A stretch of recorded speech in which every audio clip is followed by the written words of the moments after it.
দলেরই কর্মী খুনের চেষ্টায় অভিযুক্ত কামারহাটির কাউন্সিলর অজিতা ঘোষের টিকিরও নাগাল পায়নি পুলিশ। এদিকে অভিযোগকারী ভুগছেন মৃত্যুর আতঙ্কে।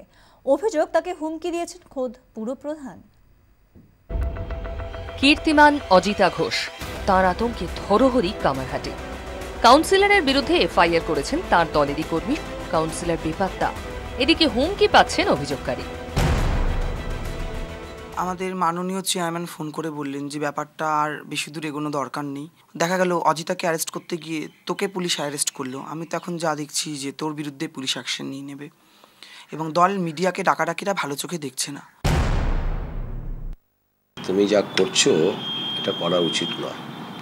তোমার অফিসে কাজটা করতে হবে। তুমি কাজটা না করে তুমি খালি দৌড়চ্ছ ওই কোর্টে সেই কোর্টে, তোমার তো দৌড়বার কোনো দরকার নেই। এবার শুনবো গোপাল সাহা ও শিবু নাগের মধ্যে টেলিফোনে ঠিক কি কথা হয়েছে। অজিতা যেমন শাস্তি হবে, এখন কিন্তু তোরও শাস্তি দিকে যাচ্ছে। যা হয়েছে অনেকটা হয়েছে, আর এটার ব্যাপারে তুই মাথা ঘামাস না। এই মাথা ঘামাতে গেলে পরে এমন না হয় ভগবান করুক তুই অ্যারেস্ট হচ্ছিস আবার, আর কিন্তু বেশি বাড়াবাড়ি করতে যাস না। আর ওই মিডিয়া ডাকাডাকি এক্সট্রা কিছু কাজ করতে যাস না বারবার বলে, এটা ভালো মতো দিচ্ছে না। একে হুমকি হিসেবেই দেখছেন শিবু নাগ। গোপাল সাহার দাবি এটা ধমক। চলছে বাকযুদ্ধ। আমার আশঙ্কা আমার তদন্ত প্রভাবিত হচ্ছে, কিন্তু এখন দেখছি রক্ষকই ভক্ষক হয়ে আছে। জানি না যে কেন তিনি হঠাৎ করে এটা সাডেনলি চেঞ্জ হলো, কিন্তু আমি খুব মানসিকভাবে আহত। একদম এরকম হুমকি বারবার দেবো। পৌরসভার কাজে ক্ষতি হবে, মানুষের পরিষেবার কাজে ক্ষতি হবে, তার জন্য যদি হুমকি কেন বারবার দেবো? মিন্টু দাস রায়, নবীন আগারওয়াল, তারপর হচ্ছে আপনার সঞ্জয় দত্ত, মধু বৈরাগী, এরা প্রত্যেক দিনই যে কোনো না কোনোভাবে থ্রেট করছে। তাদের নামে করো, পুলিশ আবার তাদের দেখবে। যদি সত্যি সত্যি প্রাণনাশের হুমকি দেখে তার যথাযথ ব্যবস্থা নেবে।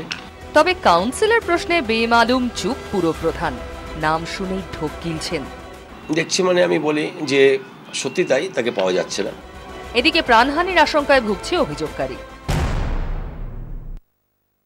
সম্পূর্ণ রকমভাবে আমি প্রাণহানির আশঙ্কা করছি, এবং এতদিন হয়ে যাওয়ার পরও থানা এদের একজন অপরাধীকেও খুঁজে পেলেন না 4 জনের মধ্যে।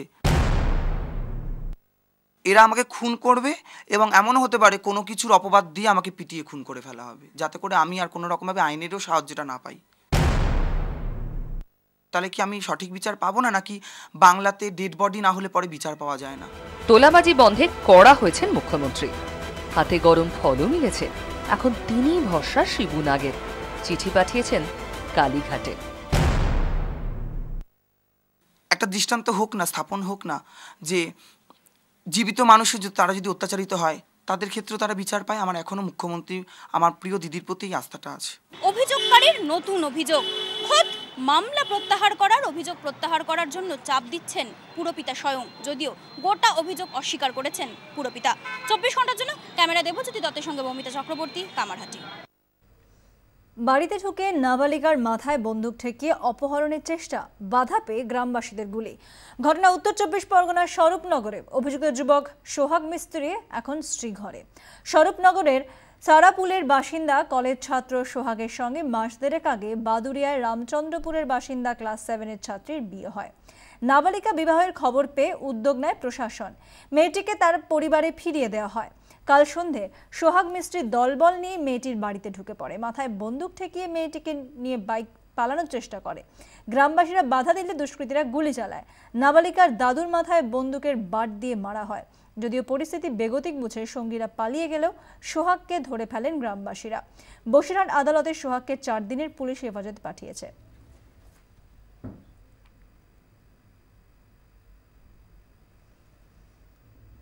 ফের গণধর্ষণ নয়ডায়।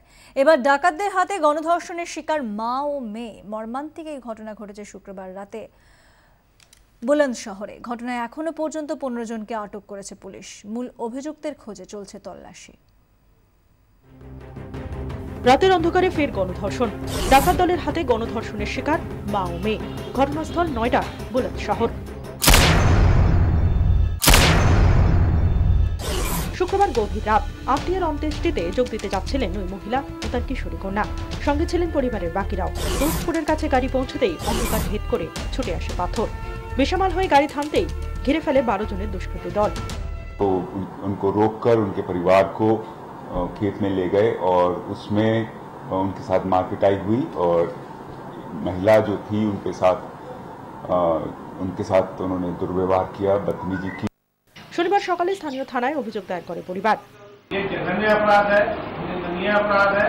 जो लोग इसमें हैं उनके खिलाफ, जैसा कि अभी प्रमुख सचिव साहब ने बताया, कठोर से कठोर धारा लगाई जाएगी, एनएसए लगाया जाएगा। और मैं समझता हूँ कि हम लोग इसके लिए फास्ट ट्रैक कोर्ट की रिक्वेस्ट करेंगे। নয়ডার ফের গণধর্ষণের ঘটনায় অখিলেশ সরকারকে চেপে ধরেছে বিরোধী শিবির। প্রশ্ন উঠছে উত্তরপ্রদেশের আইন শৃঙ্খলা পরিস্থিতি নিয়েও। प्रदेश के लोगों को जवाब देना होगा, उत्तर प्रदेश की सरकार को जवाब देना होगा कि आखिरकार ये उत्तर प्रदेश कहां जा रहा है, किस तरह से गुंडे बदमाशों के हौसले बुलंद हैं। कानून व्यवस्था नाम की लगता है चीज कहीं रह नहीं गई है। প্রবল চাপের মুখে 24 ঘন্টার মধ্যে অভিযুক্তদের গ্রেফতারের নির্দেশ দিয়েছেন উত্তরপ্রদেশের মুখ্যমন্ত্রী। নির্ভয়া কাণ্ডের পর করা হয়েছে আইন, কিন্তু তারপরও কমছে না নারীদের উপর নির্যাতনের বহর। নয়ডার ঘটনা আরও একবার চোখে আঙুল দিয়ে দেখিয়ে দিল সে কথাই। ব্যুরো রিপোর্ট, 24 ঘন্টা। দলিত নির্যাতনের নতুন নজির বিহারে। দারভাঙ্গার পিপরা গ্রামে ডাইনি সন্দেহে মারধর করা হলো মহিলাকে। শুধু তাই নয়, তাকে মূত্রপান করানোর চেষ্টাও করেন দুই হামলাকারী। এক ছোট্ট কুটির, তাতে সামান্য কিছু সম্পত্তি। আর্থিক সামাজিক দুদিক দিয়েই তিনি দুর্বল। গায়ের লোকেরা বলে ভয়ঙ্কর ডাইনি। তাই হামলা হয় 28 जुलाई বিকেলে। छोटा बोल के घर से घसीट के बाहर निकाल के 5 आदमी पकड़ कर हमको पहले खूब पिटाई किया, मारा। छोटा बोल के घसीट के घर से बाहर किया, मारा। तब बचेलाल यादव, संतोष यादव दोनों मिलकर पकड़ कर हमको पेशाब पिलाने की कोशिश किया, लेकिन हम अपना साड़ी से कपड़ा से मुंह को इस तरह से बांध लिया, दाब लिया। স্থানীয় থানায় অভিযোগ দায়ের করেছেন নিগৃহীতা।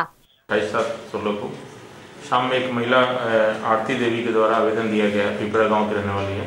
उसके द्वारा आवेदन दिया गया इस तरह का कि उसको डायन करके प्रताड़ित किया गया और मारपीट किया गया है। इस संबंध में बहरा में कांड संख्या 217/16 दर्ज की गई है और आगे की अनुसंधान करने के बाद ही पता चलेगा कि हकीकत क्या है। কাউকে গ্রেফতার করতে পারেনি পুলিশ। নিগৃহীতাই এখন ঘর ছাড়া। ব্যুরো রিপোর্ট, 24 ঘন্টা।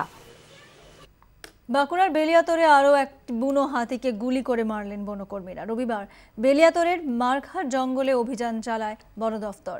খুনি হাতিকে চিহ্নিত করে ঘুমপাড়ানি গুলি ছুড়লেও ঘায়েল হয়নি হাতিটি। তেড়ে আসে বনকর্মীদের দিকে। অবস্থা বেগতিক দেখে হাতিকে লক্ষ্য করে 4 রাউন্ড গুলি চালাতে হয়, তাতেই মৃত্যু হয় হাতিটির। বনকর্মীদের গুলিতে মৃত্যু হল বেলিয়াতরের ত্রাস খুনি হাতিটির। হাতির হামলা এই এলাকায় নিত্যদিনের ঘটনা। বেলিয়াতর রেঞ্জের মারখা জঙ্গল লাগোয়া শালুকা ও সারেঙ্গা এলাকায় বহুদিন ধরেই দাপিয়ে বেড়াচ্ছে কয়েকটি হাতি। হাতির হানায় ফসলের ব্যাপক ক্ষয়ক্ষতি হয়েছে, মৃত্যু হয়েছে বহু মানুষের। রবিবার বনকর্মীদের গুলিতে যে হাতিটির মৃত্যু হয়েছে, চলতি বছরের ফেব্রুয়ারিতেই হাতিটিকে খুনি হাতি বলে চিহ্নিত করে বন দপ্তর। বন দপ্তরের রিপোর্ট অনুযায়ী হাতিটির হামলায় প্রাণ হারিয়েছেন 4 জন। ক্ষয়ক্ষতির পরিমাণ কম নয়। চাষবাস বলতে একদম সব একবার লাউ, কুমড়া, পটল, শসা, ঝিঙা এই সকলটা হয়নি এবং বিস্তর হলে অবস্থাটা দেখে আসুন একবার। যে ছেলে মেয়েকে যে বাঁচিয়ে রাখবো দুটি খাওয়িয়ে, তার কোনো উপায় নাই। আর কত যে এখানে মানুষ মারি দিয়েছে তার কোনো আর মানে হিসাব দেওয়া যাবে না।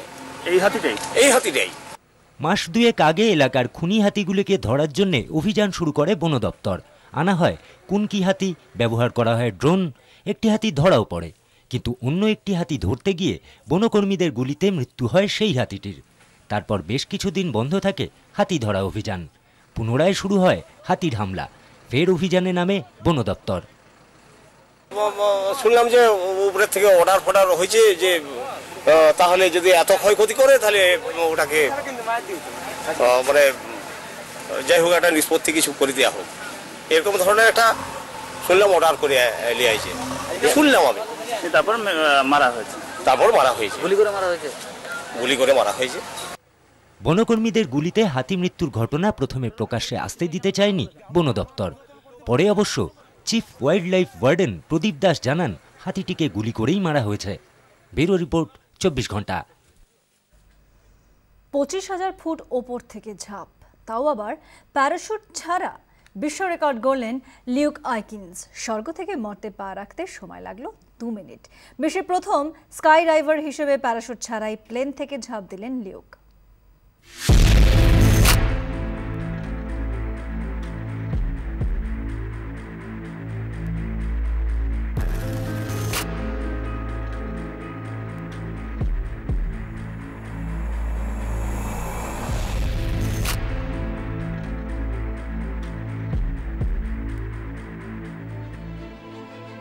বিশ্ব রেকর্ড গড়ার পর মুহূর্তেই স্ত্রীর আলিঙ্গনে বাঁধা পড়লেন লিউক আইকিন্স।